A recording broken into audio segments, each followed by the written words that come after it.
Okay, so ಇವತ್ತಿನ class ನಿಮಗೆ ಬಹಳ ಮುಖ್ಯವಾದದ್ದು. ಇಂಗ್ಲಿಷ್ ಓದೋದು ಬರೆಯೋದು, ಇಂಗ್ಲಿಷ್ ರೀಡಿಂಗ್ ರೈಟಿಂಗ್ ಏನಿದೆ ಬಹಳ ಅಂದ್ರೆ ತುಂಬಾನೇ ಮುಖ್ಯ. ಯಾಕೆಂದ್ರೆ ಇಷ್ಟು ದಿನ ನೀವೇನ್ ಕಲ್ತಿರ್ತೀರಾ, ಇಷ್ಟು ದಿನ ಕಲ್ತಿರೋದನ್ನ ಇವತ್ತು ನೀವು ಕರೆಕ್ಟ್ ಆಗಿ ಅಪ್ಲೈ ಮಾಡ್ತೀರಾ.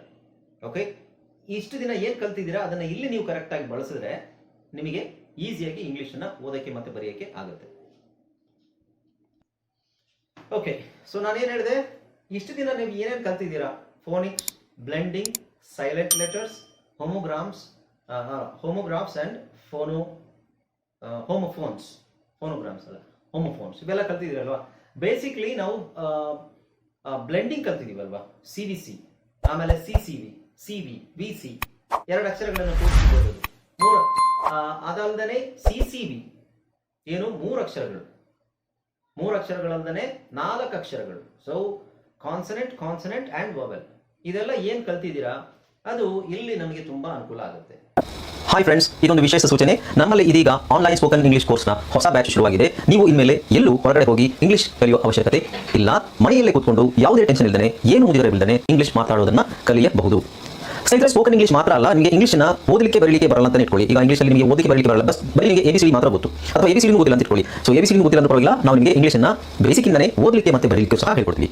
ಅದು ಅಲ್ಲದೆ ನೀವು ಒಂದು ವೇಳೆ ಕನ್ನಡನೇ ಬರಲ್ಲ ಅಂತ ಇಟ್ಕೊಳ್ಳಿ, ಕನ್ನಡನೂ ಹೇಳ್ಕೊಟ್ಟು ಕನ್ನಡದಿಂದ ಇಂಗ್ಲಿಷ್ನ ಹೇಗೆ ಓದೋದು, ಕನ್ನಡನೂ ನಾವು ಹೇಳ್ಕೊಟ್ಟು ಅದರ ಮೂಲಕ ಇಂಗ್ಲಿಷ್ನ ಹೇಗೆ ಕಲಿಯೋದು ಅನ್ನೋದನ್ನ ನಾವು ಈ ಕೋರ್ಸಲ್ಲಿ ಇನ್ಕ್ಲೂಡ್ ಮಾಡಿದ್ದೀವಿ.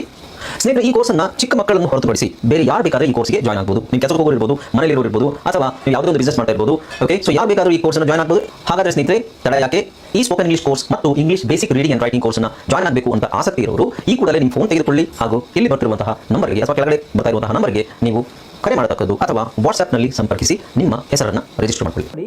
ನೆಗೆಟಿವ್ ಕ್ವೆಶ್ಚನ್ನು ಇದು ನೆಗೆಟಿವ್ ಆಗಿರುತ್ತೆ. ನಾನು ಫಸ್ಟ್ ಎಕ್ಸ್ಪ್ಲೈನ್ ಮಾಡ್ತೀನಿ, ಆಮೇಲೆ.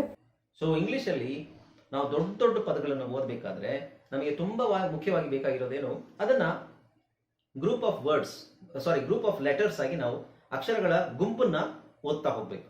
ಒಂದೊಂದೇ ಅಕ್ಷರ ನಮಗೆ ಓದ್ಲಿಕ್ಕೆ ಆಗೋದಿಲ್ಲ, ಅಕ್ಷರಗಳ ಗುಂಪನ್ನ ಓದ್ತಾ ಹೋಗ್ಬೇಕು.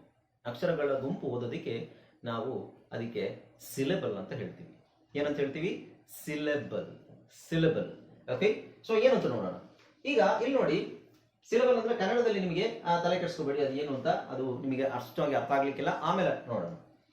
ಸೊ ಇಲ್ಲಿ ಸಿಲೆಬಲ್ ಅಂದ್ರೆ ಒಂದು ಪದದ ಒಂದು ಸ್ವರಾಕ್ಷರ ಶಬ್ದದ ಉಚ್ಚಾರಣೆಯ ಭಾಗ. ಅದೇನು ಅಂತ ನಿಮಗೆ ಆಮೇಲೆ ಗೊತ್ತಾಗುತ್ತೆ.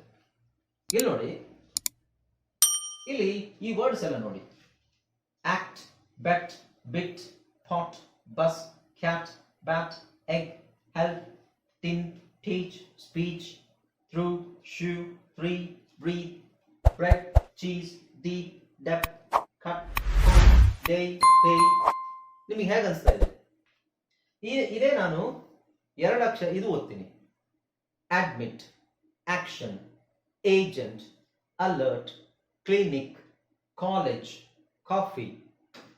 ಇಲ್ಲಿ act, bet, bit, pot, bus, cat, bat, egg, devil, detail, dislike, detox, divorce, through, shoe, three, breathe, double, essay, export, farmer, cut, coat, day, pay. ಏನ್ ಡಿಫರೆನ್ಸ್ ಕಾಣಿಸ್ತಾ ಇದೆ ನಿಮಗೆ?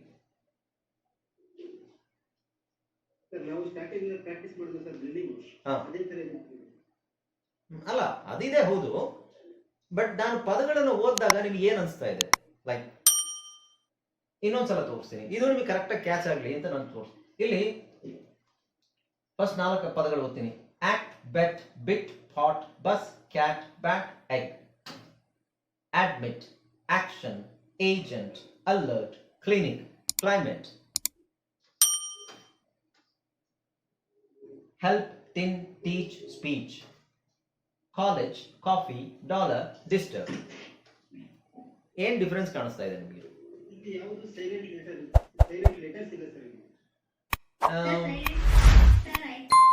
ಓಕೆ, ಸೈಲೆಂಟ್ ಲೆಟರ್ಸ್ ಇಲ್ಲ, ಓಕೆ ಒಪ್ಕೊಳ್ಳೋಣ.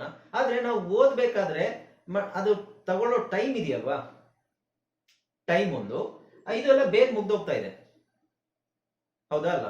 ಇದು ನೋಡಿ, act, bet, bit, pot, bus, cat, bat ಒಂದೇ ಚಪ್ಪಾಳೆಗೆ ಮುಗಿತಾ ಇದೆ. ಆದ್ರೆ ಇದು admit, action, agent, alert, clinic, 2 ಚಪ್ಪಾಳೆ ಬೇಕಿದಕ್ಕೆ, ಹೌದಲ್ವಾ?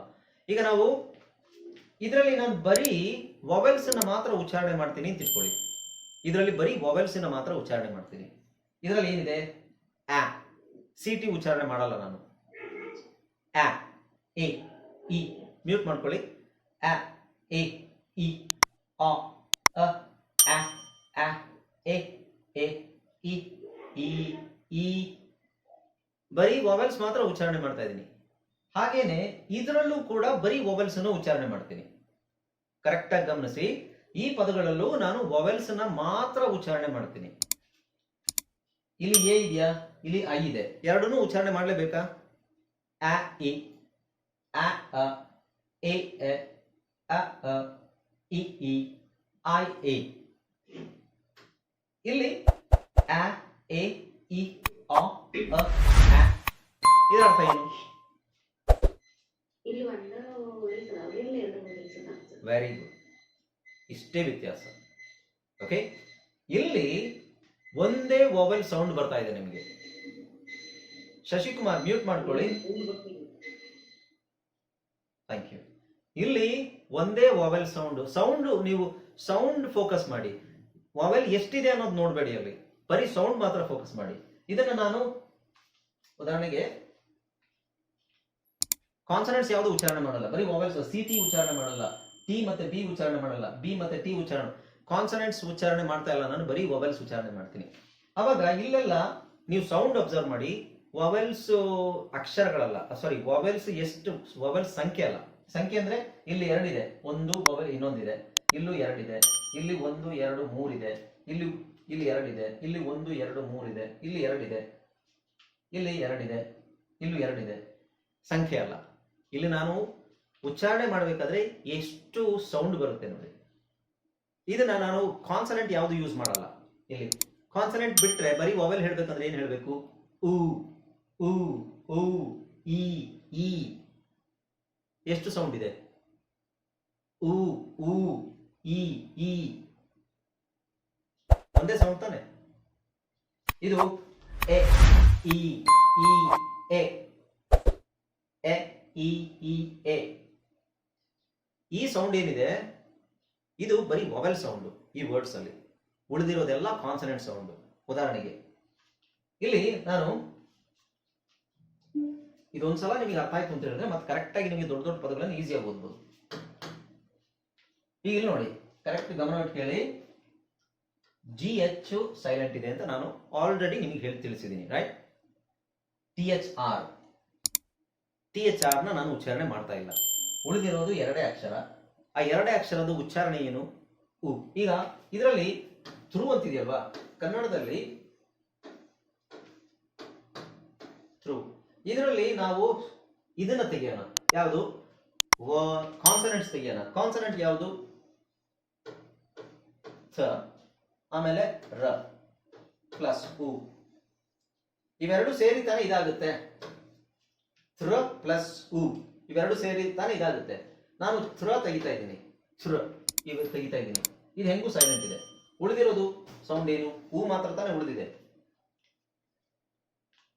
ಬಟ್ ನಮಗೆ ಹೆಂಗ್ ಗೊತ್ತಾಗುತ್ತೆ ಓ ಯು ಬಂದಾಗ ಉ ಅಂತ ಬರುತ್ತೆ ಅಂತ? ಅದು ಈಗ ತಲೆ ಕೆಡಿಸ್ಕೋಬೇಡಿ. ಓಕೆ, ಇಲ್ಲಿ ಇದನ್ನ ನಾನು ಹೇಳ್ತಾ ಇಲ್ಲ, ಇದನ್ನ ಮಾತ್ರ ಹೇಳ್ತಾ ಇದ್ದೀನಿ. ಉ